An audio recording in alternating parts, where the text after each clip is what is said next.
Has the definition of smart and dumb evolved just as much as the human intelligence it claims to evaluate? What would be a good exam for you?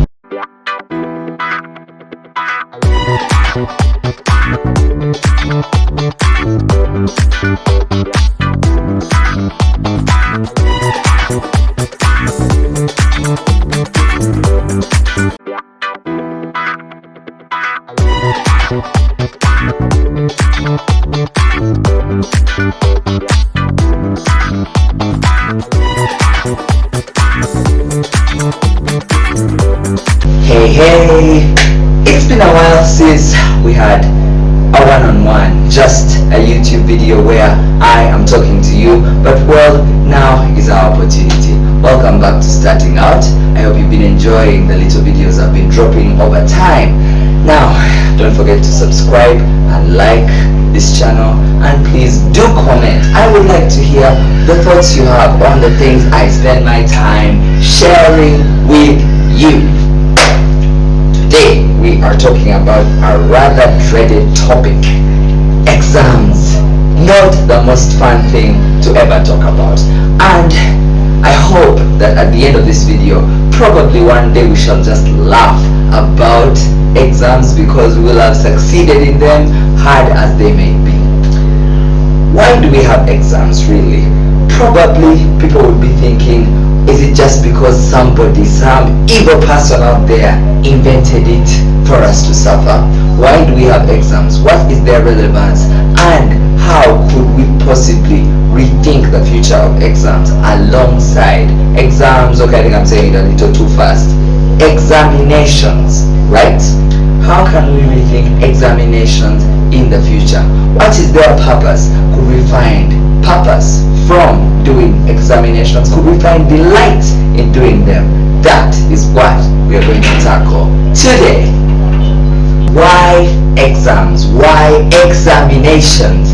Well, let's just say the most unfun answer to hear is it's just the way it has always been, you know. We come to school and then there are a couple of people who are called the teachers, the lecturers, and you know they need to evaluate you, you know, they need to somehow separate the apparently smart from the apparently dumb, and then all this is apparently a system that is apparently working for their good. But then this system, is it well suited to analyze all different types of intelligences? Because the apparent ways have been used the same way for hundreds if not thousands of years.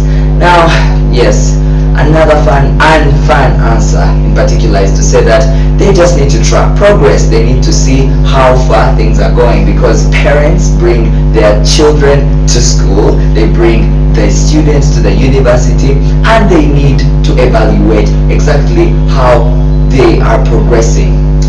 Progressing how? Let's just say the parents in particular don't know exactly what's being taught. Almost of the time they just have an idea, but they want to see what exactly the teachers are telling them all day. So usually exams are a bit of a summary of what that is going to be. Unfun answers. Now let's get to the fun parts.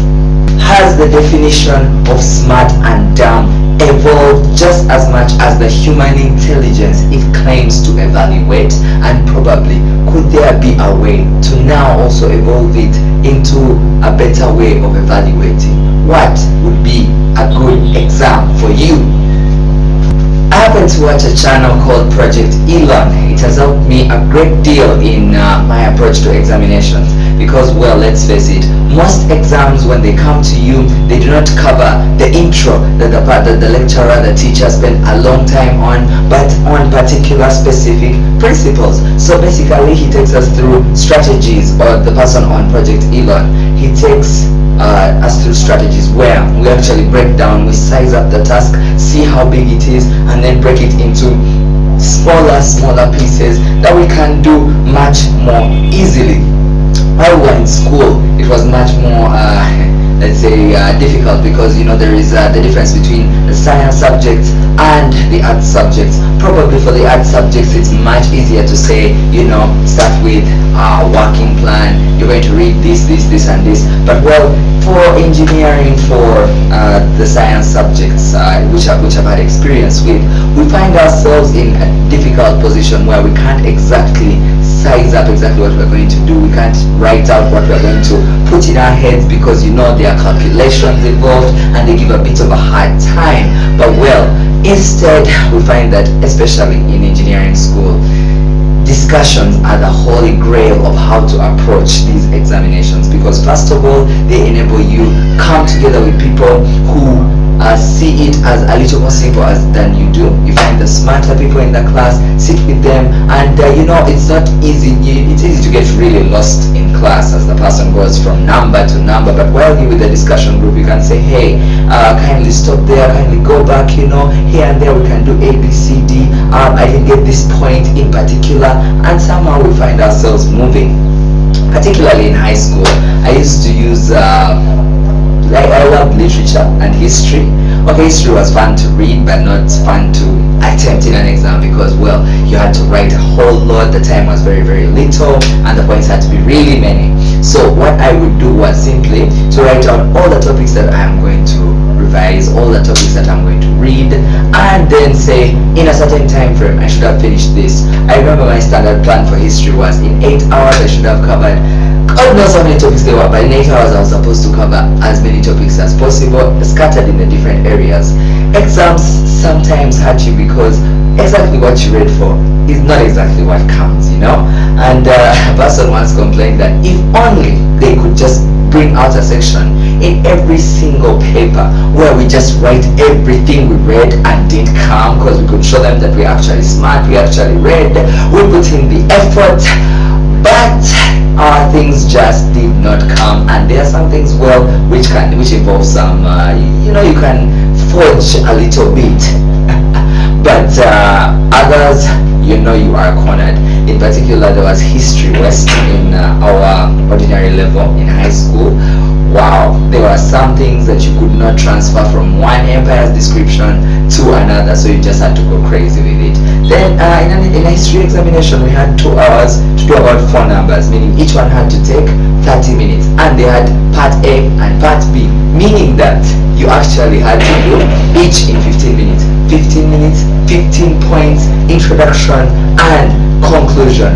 My God, the thing was simple when you got into that paper. The moment they say start, you just start filling that paper with everything you got and do not even stop. The moment you run out of points, the simple thing to do was just start another point, and somehow things will come, because once your momentum reduces, it is a sinking ship. For those who wanted D1s anyway, because I had a friend whom I sat next to one time, we get started with the history hustle, we start writing it all out, and the lady looks at the paper, forward, backward, and guess what? She just puts it on its bottom and puts her head down to sleep. The shock was immense, but well, I was in a paper, so I just had to get moving. Now, the university can be a totally different ball game altogether. The first thing I had to tell myself was to dispel fear, because it is very easy to give up on the very first day in our engineering classes, where I sit with the mechanical engineers. I do water, they're the bioprocessing, and they come with a course unit, they put up a formula, and it just looks alien. Just think I am in the wrong place. But when you ask a couple of other people, you find that they also feel a bit of the same way. Even the smartest person in the room, they have something that is new to them, and it is strategic to get into a team that thinks like you, that decides to dispel the fear, that decides not to look at things as impossible. And in a team, even the smartest person can get their propulsion to the highest grade, or as who after a little bit of struggle, we have to get first of all above the 50% mark in order to not get a retake, and then also of course to the higher marks that are available. We shouldn't limit ourselves. In particular, I ever thought very keenly about attempting of exams. Attempting can be a very, very scary thing. The preparation part is all fun until you get into the paper and you're actually at war. But guess what? The first thing is to decide that I am not going to view this paper as the end, the ultimate end. The paper is not going to kill you. The examination is not going to kill you. For those who do it probably online and saying paper is a little bit archaic, but actually it It is something that just opens short-term doors. It enables you to, get to the next course unit. Just look at it as something that is a next step. Getting to the next course unit, getting to the next term, getting to the next level of intelligence, of course, where you realize that some things you didn't do right the last time well, but this time you're going to do better. And it also has the long term. Of course, also there is the short time. The short term, there is thinking that, well, I'll also relax a little bit after this. Then it also opens up the long term doors, the career path, the skills that you will need definitely to apply in your lifetime. Consider an examination as a spiritual journey, just a spiritual journey, where I pray to the Lord at the beginning and He walks it with me during the paper, and at the end I also thank Him regardless of what happened, because sometimes I tell you we have attempted papers where we didn't think we could even do a single number, but guess what, we actually did even more than we saw coming. Then of course also some people complain in papers that some people go in papers to do the hardest of numbers, others go to do the simplest of numbers, but whatever you can sail through first, you take it on, and whatever you think will give you a hard time, if you save your energy for it, you might just find yourself hitting the target. Moderate courage to show you that you can actually attempt something that is an uphill task, something that is demanding, and still come out on top or still come out standing. Because in exams you go in sometimes when you're shaking, but you come out either confident or a little bit beaten, but you have actually done something that somebody else has not taken time to do. I have actually had a bad habit of attempting numbers that I am completely green about just to test myself, and sometimes it has cost me, but other times it has brought me out on top. I do remember that a dear former headmaster who passed on used to say that sometimes just go on and attempt, because somebody one time they asked who is the founder of electricity or something like that, and the person was like, they were sleepy, and they're like, what? Then the person's like, yes, James Watt. And then another person, they asked them to draw diagonals to a rectangle, and the person didn't know what a diagonal was, so they just crossed it out, right? And guess what, those were the diagonals. So just attempt. That is a good first step. But not only thinking about how it won't be impossible, we also have to activate into a team, take on all the strategies that are necessary for you to come out on top in an examination. Could the future of examination be in something as far-fetched as, say, video games? It's a theory I've had a couple of times before online, but in particular, one time I was watching The Hot Ones. He was interviewing Malcolm Gladwell, who happened to talk about how video games seem to be a better approach to examining a couple of people because of one thing. In a video game, you know how everybody comes. They come, they fail the first time, but they want to get to the next level. They want to hit down, make sure that the last thing they did wrong, they're going to do it right this time round. So a video game has that way that it allows each person to go at their level. It gives them the necessary progress that they need to know that I failed because of this the last time, I can do this the next time, and it keeps them actually engaged. It keeps them wanting more. If only we could have examinations that did something like that to us, because most of the time people want to finish the exam and get done with it. My roommate has ever shared with me that if he were to prepare intensely for a paper and do the paper and pass it, if you gave him that very same paper immediately after, he wouldn't be able to attempt it. And that is the sad story of examinations today. So could there be an examination system that makes sure that it balances the progress that it gives, that it is tailored for each different person and gets them to the next level, and actually keeps them wanting more, hungry for more, and getting to the next level, growing? That is something that video games have offered, and I think if that were the case, most of us wouldn't think that mathematics is just not for them. That's a common thing down here. It's a common belief in Africa, it's a common belief in Uganda, it's a common belief in the classes I've been, that math is just not for me. I wasn't meant for math. These people, math is in their veins, but don't get me wrong, I stick at math, but I've been doing it for the last 13 years plus, and actually I know I have to keep doing it There are some days where I get in a rhythm, you know, one number is coming after the other. You got the formula last time, things are flowing, but then there are those times where you just do not get what is next while everybody else, even in a discussion group, is getting it. But if only mathematics could be progressively, like, I have a feeling if I did a little more, if I had a little more time with me to do certain numbers before, I'll probably be good at something like differentiation, something like integration.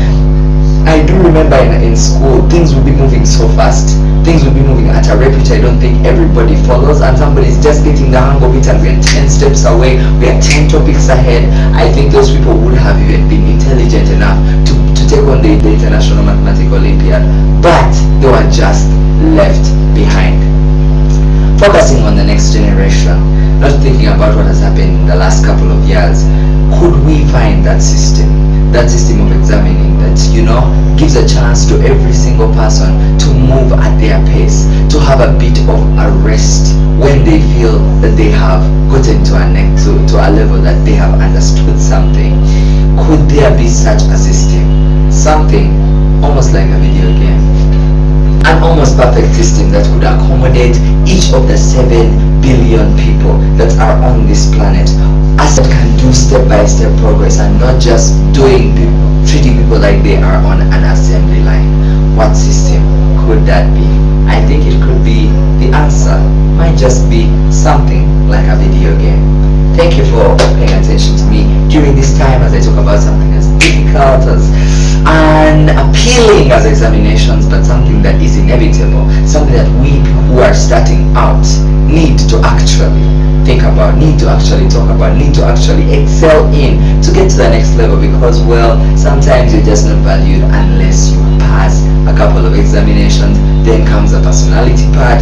You know, we've been told a lot about the working world, and I'll probably share more on it here on this channel. But as I close, I would like to say that thank you for being here with us. I hope you pass your next examination thanks to this video. Check out the references I've made in this video as well down in the description. Subscribe to this channel. I would love to really hear your comments. Your feedback is very, very valuable to us, the team that put this together for you. See you next time.